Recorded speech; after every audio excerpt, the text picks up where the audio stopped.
Oke, kali ini saya akan menjelaskan 5 soal dari tryout tahun lalu ya. Ini saya pilih 5 soal yang paling susah menurut saya. Jadi langsung saja ke soal yang pertama. Itu soalnya ini ada seorang yang melemparkan bola. Nah, tinggi orang itu adalah 180 cm. Sedangkan tinggi ringnya ini adalah 200 cm. Kemudian orang tersebut itu menembakkan bola dengan sudut 45 derajat. Jadi pertama-tama kalian tentukan dulu yang diketahui apa. Nah, di soal itu yang diketahui adalah jarak orang tersebut dari ringnya, yaitu 10 meter. Kemudian ada percepatan angin yang berlawanan dengan arah bola itu 2 meter per sekon kuadrat. Ada tanda negatif, itu artinya eh, anginnya itu berlawanan dengan gerak bola. Kemudian ada percepatan gravitasi 10 meter per sekon kuadrat. Nah, ketinggian bola yang untuk mencapai ini itu adalah selisih dari tinggi ring dan tinggi orang tersebut. Jadi 200 cm dikurangi 180 cm atau 20 cm. Nah, usahakan sebelum mengerjakan ini kalian pastikan dulu satuannya itu sudah sesuai dengan standar internasional. Kemudian yang ditanyakan itu apa adalah waktu dari dia melempar bola sampai bola itu masuk ke ring.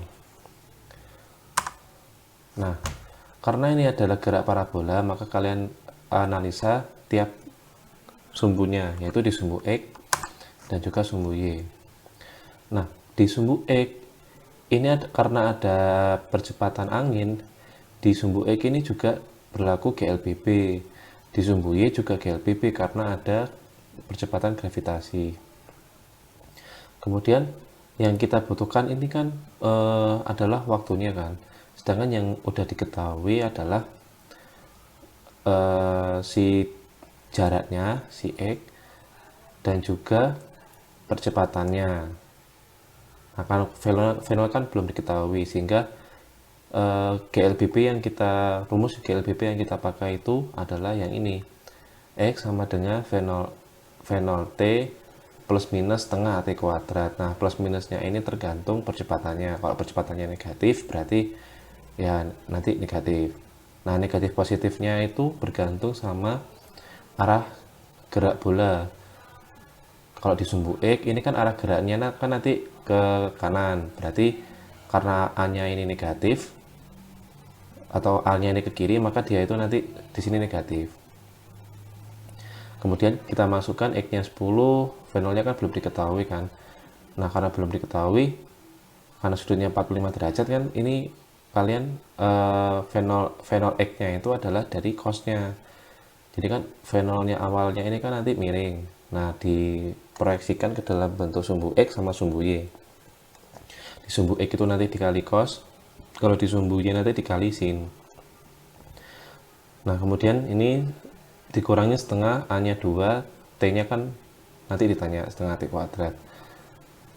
Nah, kemudian kita didapatkan persamaan terakhirnya itu ini 10 plus T kuadrat sama dengan akar 2 per 2 Venol kali T.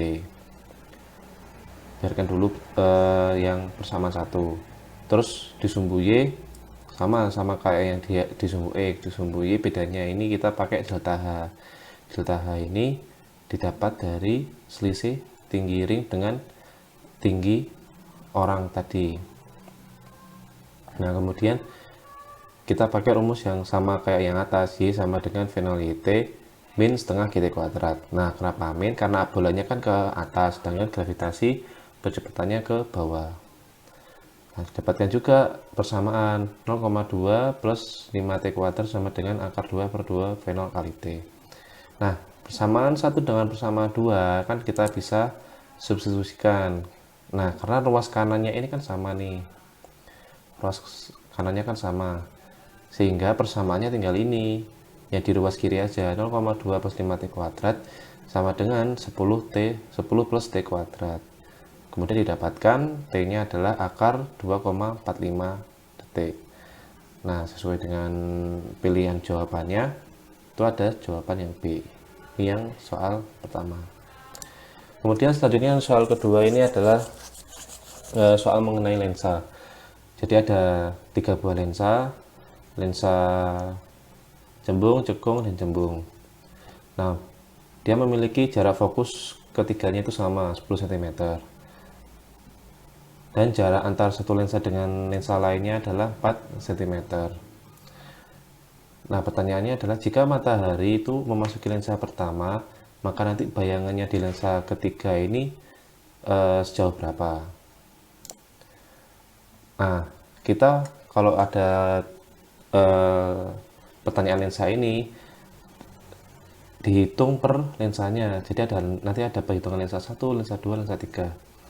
Oke, rumus awalnya ini adalah super fokus sama dengan 1 per S plus 1 per S absen. S-nya ini adalah jarak benda di depan lensa, terus S absennya ini adalah jarak bayangannya. Jadi S adalah jarak benda nyata, S absen adalah jarak benda bayangannya.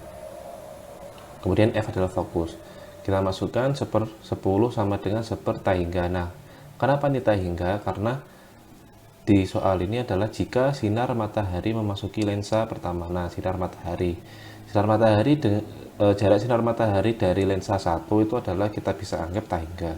Tahingga itu 0, sehingga S absennya ini adalah 10 cm. Jadi nanti cahaya di sini masuk ke lensa 1 dan nanti bayangannya itu berada 10 cm di belakang lensa 1. Kemudian kita analisa lensa 2. Lensa 2 seperfokus plus per S plus per S absen. Nah, karena lensa 2 ini cekung, maka bedanya dengan yang cembung itu fokusnya adalah negatif. Terus S-nya gimana? Nah, ini kan S-nya ini adalah hasil dari bayangannya lensa 1. Lensa 1 tadi kan dia berada 10 cm di belakang kan. Sedangkan jarak lensa 1 dan lensa 2 ini 4. Berarti bayangannya lensa 1 itu ada di belakangnya lensa 2 kan. Nah, sehingga kita hitung di sini 1 per 4 min 10. Jadi bayangan benda S-nya itu benda nyatanya itu ada di negatif 6 atau di belakang lensa 2, makanya kita dipakai negatif di sini. Kemudian didapatkan S absennya adalah minus 15 cm. S absen minus 15 cm ini dipakai untuk S-nya lensa 3. Kemudian masuk ke lensa 3, seperfokus plus per S plus per S absen. Fokusnya tetap 1/10 sama dengan, nah bedanya di sini jaraknya ini kan si S absennya kan ini min 15 cm. Cermin cekung itu kalau positif itu bayangannya itu ada di depannya, kalau negatif bayangannya ada di belakangnya. Beda kalau lensa cembung. Lensa cembung kalau positif itu bayangannya di belakang, kalau negatif di depan. Kalau cekung kebalikannya. Sehingga kalau di sini S absen sama dengan min 15 cm, berarti letak bayangannya lensa 2 nanti ada di belakang lensa 2 sejauh 15 cm. Sehingga kenapa di sini tetap dipakai 4 min 15 itu karena lensa 3-nya ini berada S-nya itu berada 15 min 4 di sini. Di L2 15 dikurangi 4 berarti ada 11 cm di belakang lensa 3. Sehingga di sini 4 min 15. Setelah perhitungan didapatkan S absennya adalah 5,24 cm. Jawabannya C. Nah, perlu diingat dari perhitungan ini nanti S-nya dibalik ya. Jadi kalau ini nanti 1 per min 11 dipindah ruaskan kan, nanti 1/10 plus 1/11 sama dengan 1 S absen. Nah, nanti 1/10-nya sama 1/11-nya nanti ditambahkan dulu, kemudian dibalik. Akhirnya ketemu 5,24 cm. Di soal yang ketiga, ini ada selang yang luasnya bentuknya itu lingkaran, terus ujungnya adalah segitiga. Sehingga kita pakai rumus kontinuitas Q sama dengan A kali kecepatan. A-nya ini luas, V-nya ini kecepatan. Nah, berarti A1 itu yang lingkaran dikali kecepatan yang ada di dalamnya itu sama dengan A2 yang segitiga dikali kecepatan semburan tadi. Kemudian didapatkan ini yang diketahui di soal, diameter, terus sisinya dan juga kecepatannya. Nah, untuk perbandingan ini kalau khusus untuk soal yang perbandingan ini satuannya itu nggak perlu disamakan jadi meter, jadi sentimeter aja nggak apa-apa. Ketemulah V2 nya ini 36 pi meter per sekon. Kemudian kita pakai energi kinetik awal sama dengan energi potensial akhir. Jadi kita pakai hukum kekalahan energi mekanik. Jadi kalau yang di bawah itu selangnya kan nyembur air ke atas. Nah, selangnya itu kan berada di bawah. Jadi selangnya ini cuma ada energi kinetik. Terus ketika airnya itu sudah mencapai titik maksimal, itu dia berhenti. Itu tinggal energi potensial. Sehingga setengah mv kuadrat sama dengan mgh. Dimasukkan angka yang sudah didapatkan tadi, ketemulah hanya itu 648 meter atau si A. Nah, kemudian untuk soal yang keempat itu pakai bunyi. Jadi ada orang yang mendengar sumber bunyi yang mendekati dia. Nah, ini orangnya kan diam sehingga kecepatan pendengarnya itu 0, tapi dia mendengar sebesar 500 Hz itu Fp dan sumbernya itu memancarkan 400 Hz atau Fs. Nah, kita pakai rumus yang pakai soal seperti ini. Fp sama dengan V plus minus Vp per V plus minus Vs dikali Fs. Nah, ini kalau pendengarnya ini kalau dia nanti bergerak ya, misal kalau dia bergerak ketika dia mendekati sumber itu nilainya positif, kalau dia menjauhi nilainya negatif. Tapi kebalikan dengan ini, kalau sumbernya ini dia mendekati, ini dia negatif, kalau dia menjauhi dia positif. Nah, di kasus ini karena Vp-nya itu diam, maka atasnya tinggal V aja. Nah, V ini adalah kecepatan udara. Sebenarnya kecepatan udara. Maksudnya kecepatan bunyi di udara.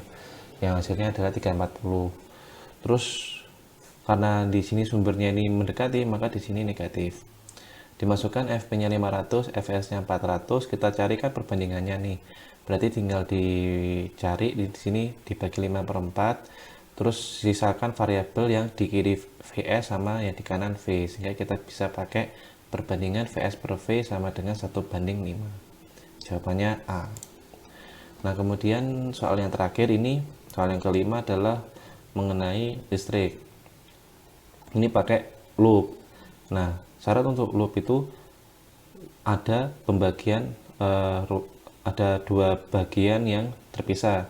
Jadi ini ada yang di kiri sama yang di kanan, dipisah dengan kabel EB ini atau BE. Nah, pertama kalau ada soal yang kayak gini, kalian tentukan arah loopnya. Misal di sini, tentukan arah loop ini bebas ya. Misalkan aku di kiri ini berlawanan jarum jam, arahnya dari B, A, D, E kembali ke B. Terus yang di kanan ini searah jarum jam, B, C, F, E kembali lagi ke B. Kemudian tentukan arah arusnya. Di sini arusnya ini sesuaikan dengan loopnya. Jadi ada I3, I1 sama I2. Nah, penamaannya juga terserah kalian ini. Yang penting paham ada 3 arus yang berbeda, di kiri, di kanan, sama di tengah. Nah, selanjutnya kita analisa arusnya. Arus masuk sama dengan arus keluar. I3 sama dengan I1 plus I2. Ini di titik B ya, di titik B ini I3 kan masuk, terus yang keluar I1 sama I2. Nah, selanjutnya adalah analisa loop 1. Di loop 1 ini adalah analisanya tuh sigma tegangannya sama dengan 0. Maksudnya sigma tegangan kan di sini ada 6 volt. 6 volt nanti dikurangi sama arus dikali dengan hambatan, di totalnya itu sama dengan 0. Contoh ini. Nah, ini nentuin tegangannya itu positif atau enggak itu berdasarkan arah arusnya. Kalau arusnya ini masuk ke tegangan 6 volt ini, di kutub negatif, itu berarti nanti tegangannya itu positif. Itu ya. Terus dikurangi sama total jumlah arus sama hambatan. Nah, di sini kan nanti I1-nya pindah ke sini lainnya ketemu R1. Berarti nanti R1 kali I1. Terus selanjutnya kembali lagi ke R2. Nah, di R2 ini udah nggak jadi I1 tapi berubah ke jadi I3. Maka di sini R2 kali I3. Ini dipindah ke ruas kanan, ketemu 6 sama dengan 6 I1 ditambah 3 I3. Nah, I3-nya ini tak ubah ke bentuk ini I1 plus I2. Biar persamaan satu tuh variabelnya cuma I1 sama I2. Gitu ya. Sama analisa loop 2 sama kayak analisa loop 1. Ada tegangan 2 dikurangi arus dikali hambatan. Totalnya itu berapa? Ketemulah persamaan ini. Ini I3-nya juga tak ubah I1 plus I2. Ketemulah persamaan 1 dengan persamaan 2. Karena variabelnya sama, I1 sama I2, aku bisa eliminasi salah satunya. Di sini aku eliminasi I1-nya. Dengan persamaan keduanya tak kali 3, ketemu I2-nya 3/2. Nah, kalau I2-nya udah ketemu, aku bisa nyari I1. Pakai persamaan yang kedua, di sini ketemu I1-nya 1/6. Nah, terus untuk persamaan arusnya, itu aku bisa nemu I3-nya 10/6. I1 plus I2 sama dengan I3. Nah, ketika kita udah dapat I1, I2, I3, kita bisa nyari tegangan hambatan 2 ohm dan 3 ohm. Tinggal dikalikan aja, hambatannya itu masuk, misal di R3 ini yang masuk adalah I2, dikali I2 ketemu 3 volt. Terus di hambatan kedua yang masuk I3 dikali 10/6 dapat 5 volt. Sehingga perbandingannya itu yang di R3 dapat 3, terus di R2 dapat 5, 3/5. Jawabannya E. Oke, sekian, terima kasih.